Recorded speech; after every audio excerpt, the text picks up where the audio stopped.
Hi, and welcome to another episode of Hot Takes with me, the Silver Fox. One of the other stories I did yesterday evening that was quite late breaking, but I sort of launched straight into it, was the problem of the potholes on Scotland's roads. And this in itself wouldn't normally be the sort of story other than something in passing. But it's the fact that this is an issue being raised because it's so serious that our good friend of the channel, Leslie Roberts, is throwing herself wholeheartedly into yet another fight for reason and for the people of Scotland. This woman needs to stand for office. She really absolutely does. She needs to stand and she needs to be put into a position of power where she can actually do something. She'll probably balk at the idea. She's a very, how can we say, a very private person. But she is, of course, a very brave, moral, ethical person. And someone who is filled with, I'd like to think, absolutely righteous anger and ire at what is being done and foisted upon people. And she's standing up, and that is why I absolutely admire this woman wholeheartedly. And I know a lot of you do too. But she's now sort of focusing everything on another cause. And this is one that she says directly affects the safety of women. And that is the pothole situation. And we'll go through and see why this is the case. Here goes. So, Scotland's potholed roads are so bad that women are now afraid to drive alone after dark. And I know how that is. Where I live, they're doing a lot of construction work. The roads get churned up there by the lorries. And they're putting a new estate up at the back end of the village, you see. And there's these big potholes. And sometimes if you don't know they're there, you can dunk into them and I've lost tyres, so I can understand what this is like. But of course, this isn't just in a localised area where there happens to be building. I know because of like reports and from what people say in the comments and that it is across the whole of Scotland. All the roads are literally falling apart because nobody's got the funds to fix them. A former NHS Scotland nurse says that a lone woman driver could sustain dangerous damage to the car and be left in an appalling situation whilst waiting for the RAC and AA. And there she is, Leslie again. God bless her. The Potholes campaigner has told MSPs that she no longer drives in the dark, the wet or the snow because she is so worried about the state of Scotland's cratered roads. Leslie Roberts, who's calling for an action plan to tackle potholes and ring-fenced funding to help cash-strapped local councils repair the roads, is a former nurse with the NHS Greater Glasgow and Clyde, and she said that a number of former colleagues have also expressed concerns about driving at night due to potholes. And of course, if you are a woman, you are, despite all the calls for equality, and we all know, oh yes, well, you've got to treat them all the same, but ultimately, the reality is, a woman alone at night is far more vulnerable than a man alone at night. We all know it. And despite all the wokey left going, oh yes, but we all must be the same, it is not right. And a woman going out in a car at night, and it could be for the likes of a district nurse who has to go, it's a service, things like that. And she's going up sometimes sort of little country lanes and bang, blows the tyres, miles from anywhere, no street lights, pitch black, alone, cold, wet. You know, this is dangerous. It could be hours before the AA turn up. And what's she supposed to do? Just sit in the car alone?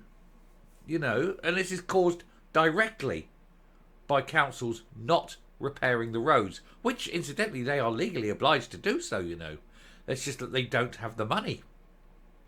Anyway, her petition has been under consideration for nearly 2 years, with no sign of any progress from the SNP government.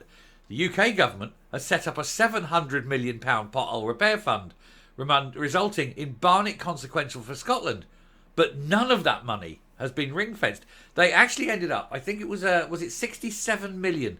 Because the UK government said, right, we're putting 700 million in, then I think the figure, because they were doing it for all the roads in, you know, the remainder of the UK, into this £700 million fund, Scotland got 67 million of that directly added to the Barnet consequentials. Now that was money that was meant to be used for repairing the potholes. But instead, the SNP said, no, we'll spend it on independence. we'll spend it on this and that and the other, and all the other things that make us look good. We won't fix the roads, even though the UK government has upped its road fixing budget by £700 million. The problem here isn't Westminster. Westminster's giving them the money.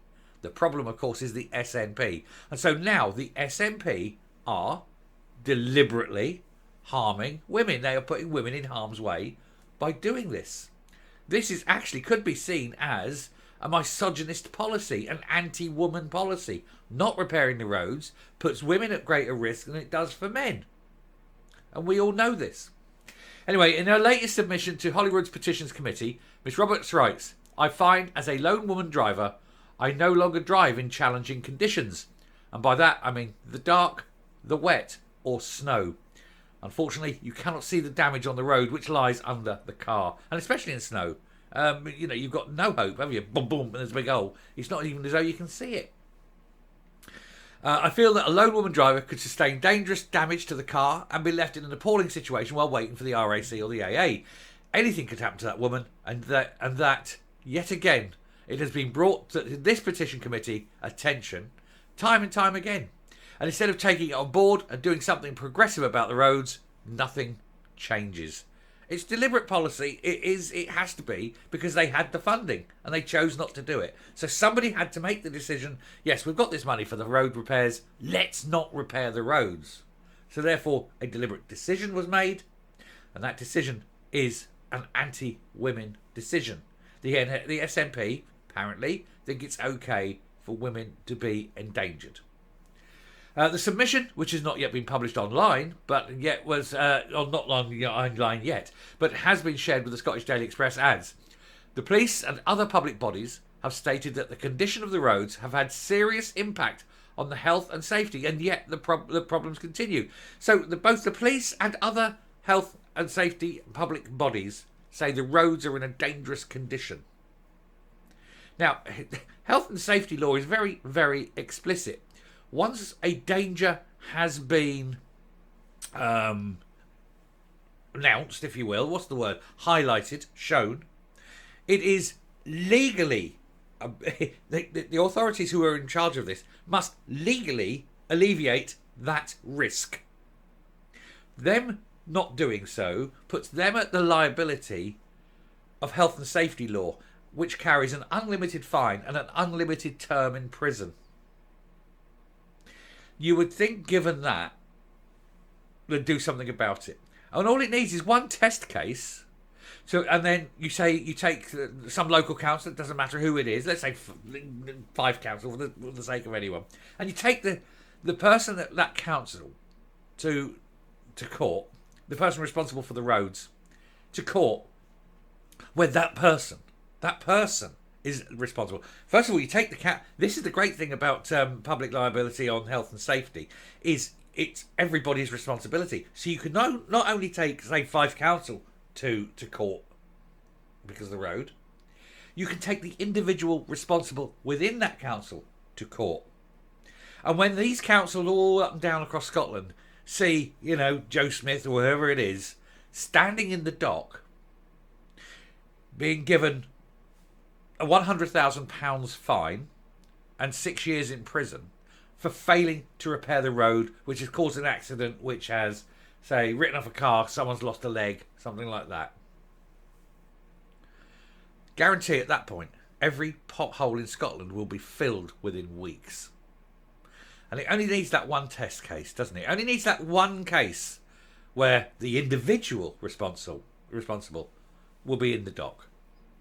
And, I'll tell you, 2 things will happen. One, they'll start filling in the potholes. And secondly, every person who's responsible for roads in councils up and down the country will resign overnight, because they're not going to open themselves up to that liability. Thank you very much.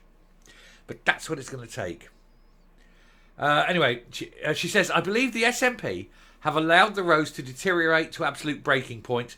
The partnership with the Scottish Greens has not assisted, and if anything has made things much worse, because of course the Scottish Greens don't want roads repaired, because they don't want people using them, because they want to get everyone forced into their little 15-minute ghettos, and if the roads are unusable, then nobody can go anywhere. That's part of the plan. She says, while I understand that net zero matters to the planet, even though it doesn't exist, And therefore all of us who live on the planet, she says, I also believe that the health and safety of those who are left living on the planet is imperative, and yet it is something that is significantly ignored. They are ignoring it, but they're ignoring it deliberately. Jack Cousins, head of roads policy with the AA, said, certainly if people don't feel safe on the road for one reason or another, it is another valid reason why road maintenance should be higher up the agenda at all levels of government. Scottish drivers may look over the border somewhat enviously at England, where they've decided to deliberately set aside funding for local councils to spend on road maintenance. The Scottish Government should be mindful of that and given the strength of feeling about potholes. He added, potholes can happen to anybody at any time. They don't pick and choose, and that's why it's best if drivers drive slowly and sensibly when they're unsure of road conditions. You should drive sensibly at all times, I would suggest. A Scottish Government spokesman said, and here comes the rubbish, as set out in the Scottish budget, investment in safety, operating and maintaining the trunk road network, well that's great, the trunk roads, will rise to over 668 million, an increase of 31%. Yes, but 31% since 2007, it must be pointed out. The increased budget for trunk road network safety, adaptation, operation and maintenance will enable us to meet our contractual and legally minimum commitments, as well as support our wider community. They're only talking about trunk roads. They're not talking about the side roads. They're not talking about the roads to your house. They're not talking about the little country lanes where people are going to get stuck dangerously because they're out in the middle of bloody nowhere. They're only talking about the main roads, your motorways and A-class roads, aren't they?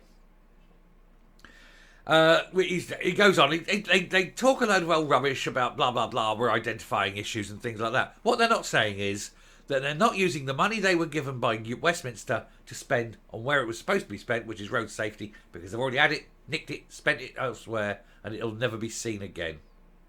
And there she is. Leslie is right once again, and I stand with her. I'm coming up. She's like a Rottweiler, isn't she, Leslie? She's not letting these buggers get away with it. Well done to her. And, you know, we need to back her up because it is an appalling state of affairs. The money's there. They are choosing not to do it. They are choosing to endanger people. So what we all need to do is to, right when you find a pothole, don't phone, email and ask for an immediate response. Say, now that this is a massive health and safety issue, you are legally obliged to address it. Please let me know at the moment it's being addressed or being actioned. I will follow this up in 7 days, and if no action has been taken within that period, I will, I will seek to find legal redress through the ombudsman or something like that. I think that's how you frame it, and it does. They have to do it because legally, health and safety is one of the most primacy laws in Britain. And all you have to do is start mentioning the health and safety laws and say, well, I've now brought it to your attention. You're legally obliged to address it. And they have to. And if they don't, they are liable. Marvellous, isn't it? Anyway, thank you very much for watching. Do please hit the subscribe button, ring the bell, leave a like, leave a comment. Please share the video. Till next time, stay safe, stay well, and I will speak to you later. Bye.